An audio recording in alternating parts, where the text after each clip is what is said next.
This video has been brought to you by Skillshare. Hey guys, and welcome back. We are continuing on our cabin project today. We've got some miscellaneous things that we're going to do.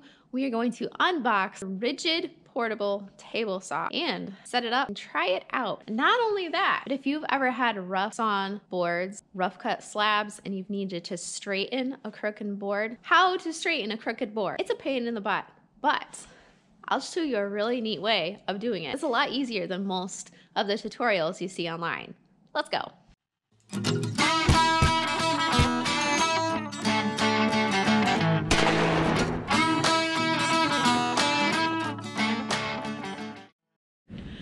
All right, so how many of you guys always forget your wife's birthdays? So Eric thought he would get a jump start on not forgetting my birthday by buying me a birthday present, I don't know, like 3 months early. He got me this really nice heated Milwaukee jacket. It's battery operated. And let me tell you, this is just the ticket. But I walked into the barn and I'm like, oh man, it's freezing cold in here. I'm like, oh, I have my heated jacket on. So I just pushed this little button right here and now it's heating the front and the back up. Oh, loving it. I'm gonna be so warm and toasty in just a minute here. I have to clear out an area because we're gonna be cutting some wood. Yay! We need to go through and clear out some space to be able to work with these boards. I also have a couple other things because I know you guys are kind of cringing on this. We bought the table saw, which I wasn't thrilled about because that was expensive. I think we paid like $379 for that table saw, originally like $600–700. So we have that to help straighten the boards. The other thing I have on order, I think I paid like $60 for it, is a router edge. Is that right? No. Dado blade, something like that. It puts a little shiplap edge on the boards, which was Eric's idea. I'll give him credit for that. So let's get this moved.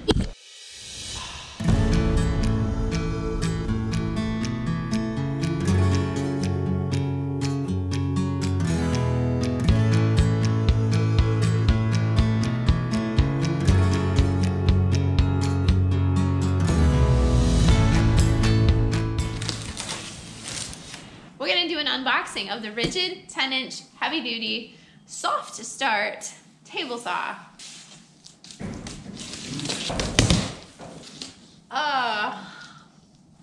Some assembly required.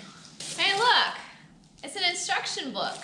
You know, as big as this box was, I was figuring that I'd probably have to pull it out, maybe put the wheels on, maybe unfold it, and set the saw on top. I don't think you can buy anything like that anymore. Step 1, assemble the leg thing.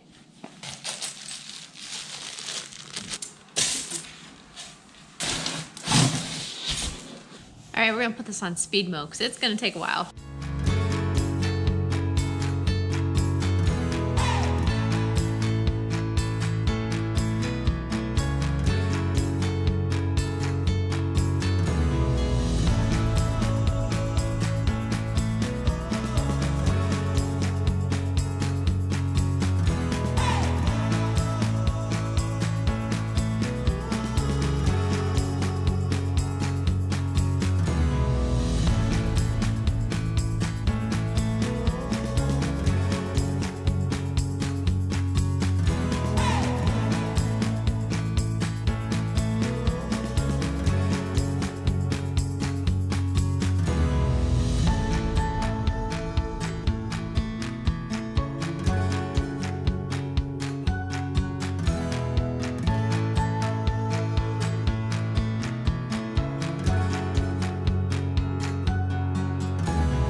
Say that putting this table saw on was the easiest part. Disassembling the stand was a little tricky, only because it doesn't tell you which screw sets go where. So you pretty much have to kind of figure it out. So you remove the throat plate, you just turn the little lock. You don't need to take the screws out. Those are actually adjustment screws, so you don't need to remove those.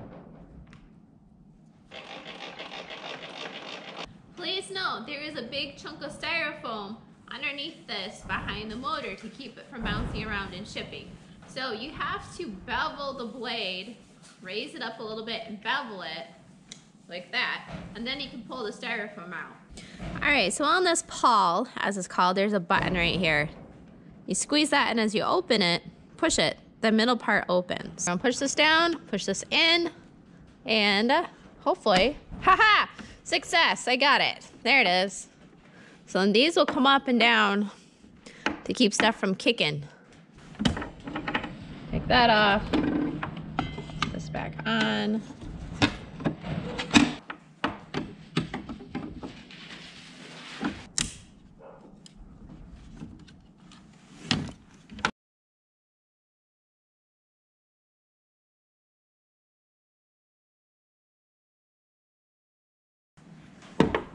Alright, so I think I have it set up correctly for the most part. So we have our fence rail over here. The little side that has the red arrow, that goes on your ruler. And then you just pop it down and lock it into place, and it's set up. So there's a little lever on the back, pull it out. You can slide this in as close as you need it. So you're wondering why I bought the table saw. The answer is because of boards like this. This one actually isn't quite as bad. It has a little bit of an S-curve. And then we have our wood pusher. This is to keep your hands safely out of harm's way. Look at this. Look at this. Look at this. It has been sitting here for I don't know how many months. It's been sitting here since, gosh, early December. Sitting here in my barn waiting for my cabin. Why?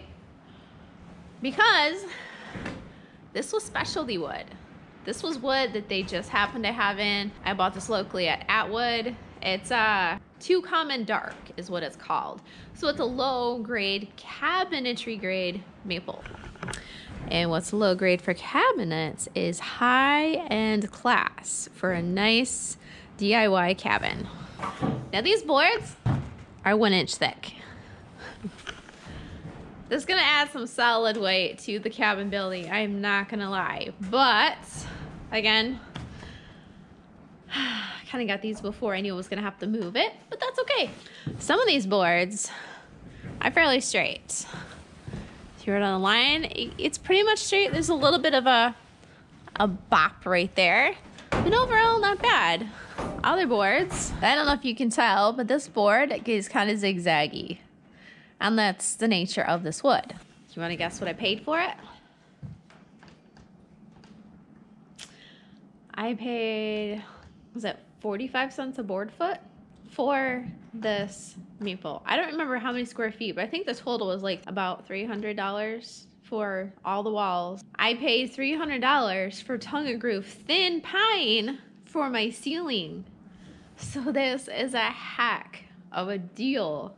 Plus, they loaded it all up on the trailer for me. So, some of these boards are really, really big. Like this guy. I am not going to cut this guy. I know you're looking at him and cringing. But this is beauty. I mean, look at this. You've got a little bit of a live edge right there. You've got this really cool knot. I think the other side's got a couple more knots. I would love to do some sort of live edge shelf with this. Get some epoxy, do the little epoxy resin stuff on the top. Oh, I love that. So this is gonna be set aside for some other project. I don't know, maybe I'll turn it into a little table. I can make a little desk out of it. It wouldn't be very big, but it would be cool. I don't know. Anyway, so you can just see like the character. These are all different. All the boards are different. Some have little saw marks. So that might be like the inside of the board. Come here, buddy. Ugh. These are heavy, so I'm gonna try not to bash my fingers. See this? Oh my gosh, look at that. Can you see that? I don't know if that's gonna show up on camera. Oh, it's got just this beautiful ripple effect. So this is definitely not something they want to use for cabinetry, is my understanding. But oh my gosh, this is gonna just be gorgeous on the wall. You probably can't even appreciate the shimmery effect that it has. Oh, man.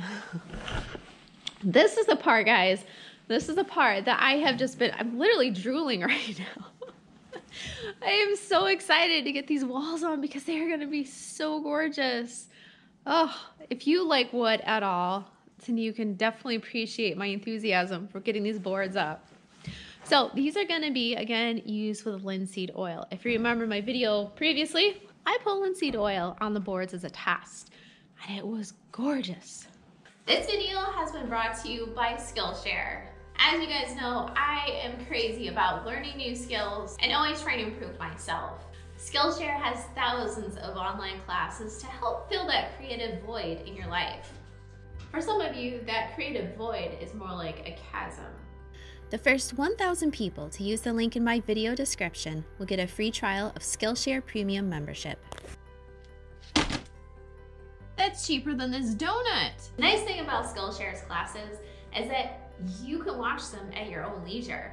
So for those of us who have busy schedules, such as like when you're constantly on the run with kids, or when your computer just doesn't seem to be working, that long commute that you just didn't expect. It's gonna take me an hour to get there? You can watch classes whenever you get a free moment. For me, it's pretty much in here when no one bothers me. This is exactly what I've been looking for. The creative writing essentials, writing standout opening scenes, especially something that I struggle with. Today we're going to talk about beginning scenes in stories, what makes them work, what doesn't work, and how to make them jump off the page. I was delighted to find the whole spectrum of creative writing classes that they offered by Daniel Jose Older, who is a best-selling author himself. Besides that, Skillshare also has an amazing community. So here, as to learning new skills and growing as a human. So first off, we have our rough cut sawn boards.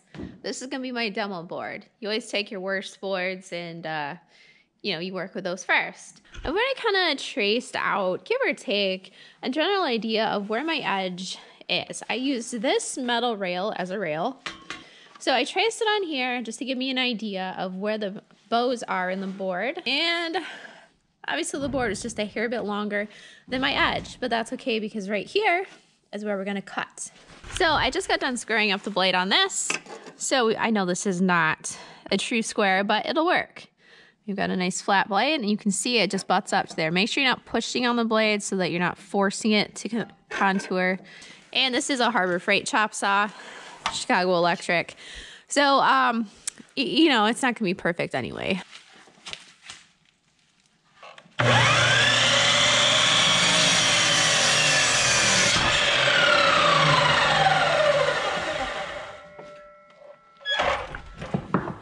Now the thing with our workshop is it's a barn, so we don't have a lot of the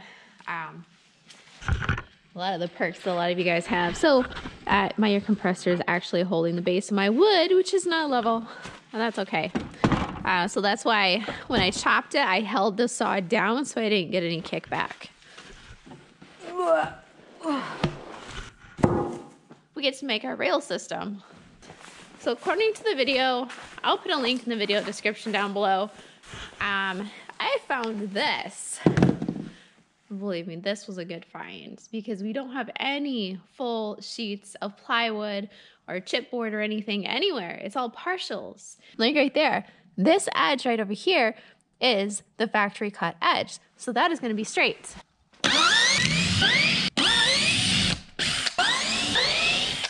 Hey, Tut Tut. Hey, Sassy. Hi, Tutty. Hi, Pupper. I know you're not a kitty. What's that? What's that? Are you gonna play with the ball? Oh my goodness. Get it. Get it, pup.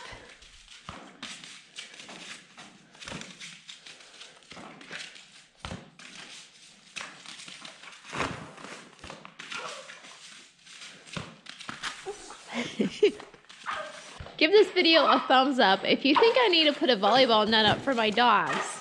I've got two that like to war over playing with this ball.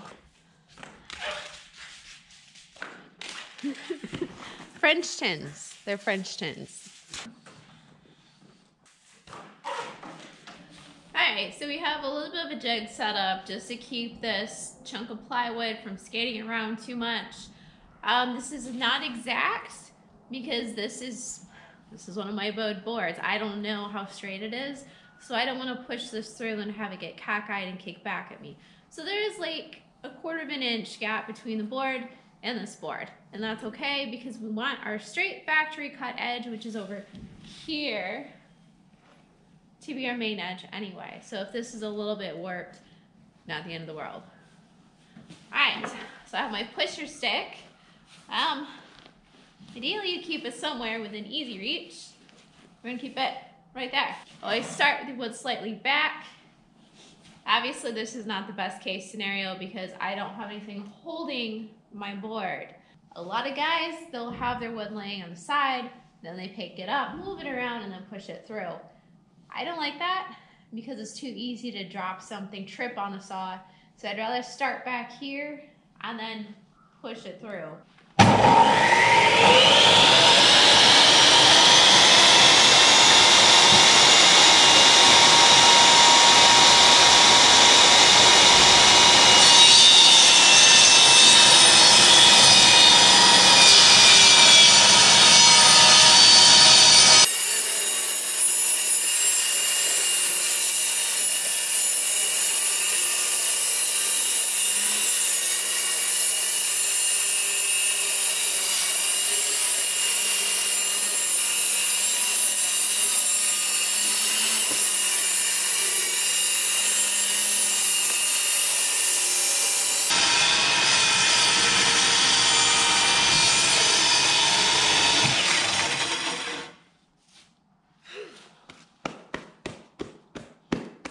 Some fine dust coming off from this thing. So if you need a reason to wear a mask, get a table saw.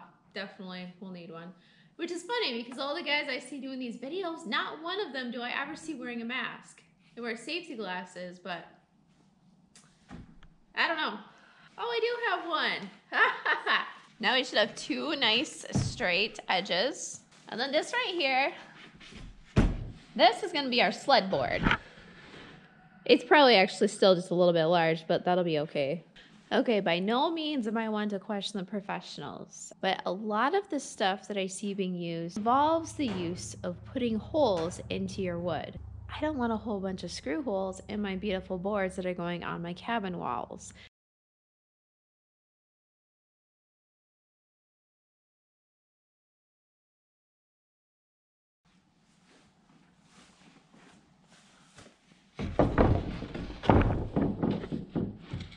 All right, so hear me out on this one.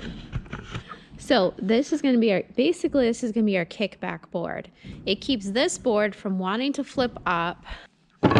So this would be permanently attached to this. So this would just nestle right underneath here, then I could still guide it on through. All right, so unfortunately my GoPro just went dead. Again, this is a test piece. I know a lot of you guys are familiar with jerry rigging something. This is Susie rigging something. All right, so we have our feather board right here. It should be set up to just hit the edge of the feather board and then come into the saw and shave off the edge. The danger comes when you have safety glasses and they start to fall off your face. Most of you guys don't have that issue because you guys, you have big faces.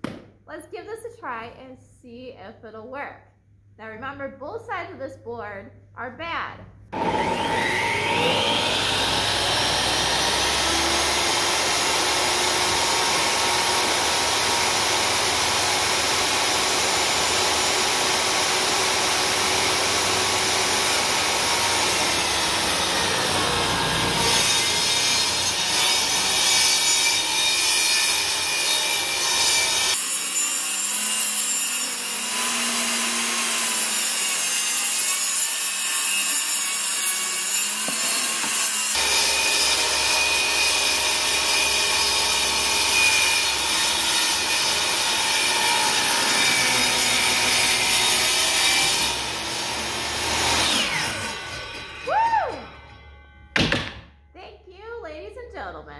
Okay, now you're gonna see this right here. That is not from me cutting it.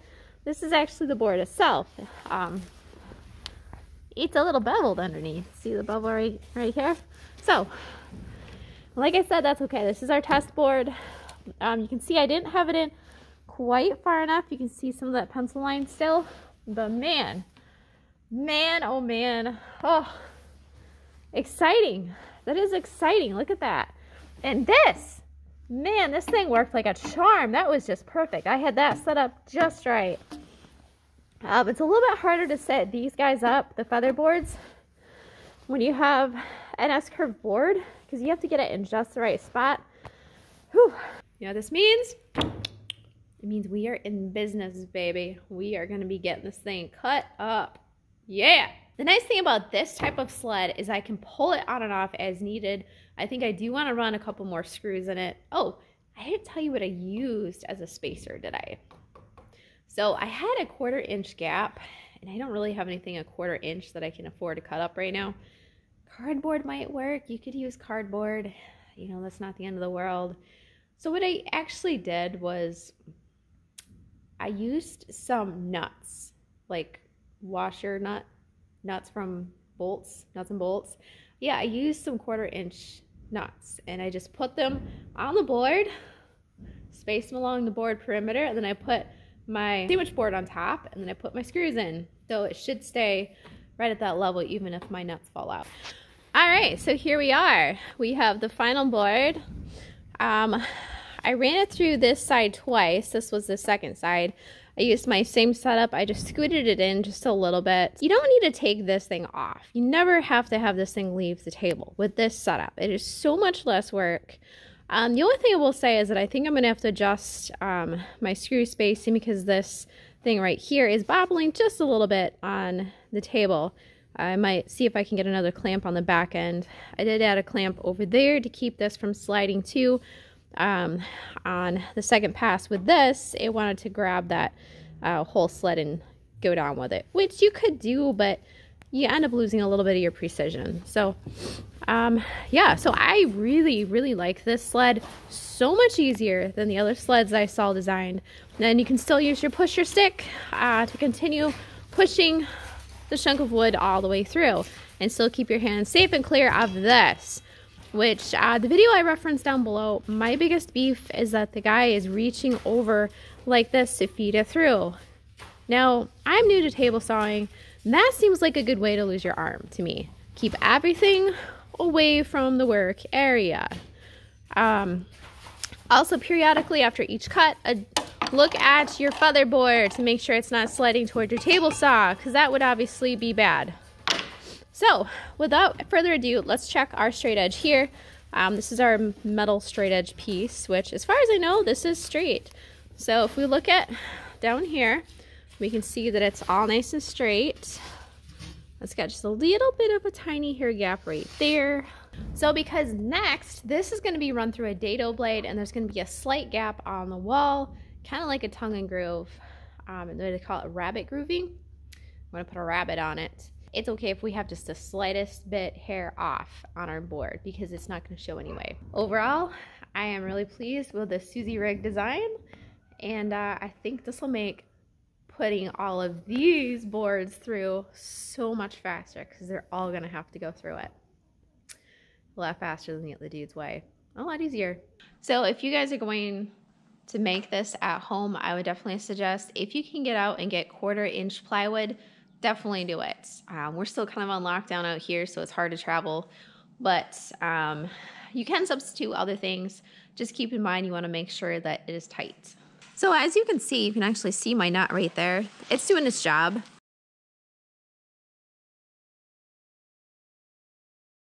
So by making a sled like this, you can push your pieces of wood through. You have a lot less work, especially if you have lots of pieces. This is a much better way to do it. So thanks for watching, guys. Coming up next, we are going to put the plastic sheeting in the cabin. Yay! Thanks for watching, guys. I really appreciate it. If you guys could take a chance to give this video a thumbs up and hit the subscribe button if you haven't already. I really appreciate it, guys. And let's not forget, we have tractor and hay season coming up very soon. Love you guys. Take care. Bye.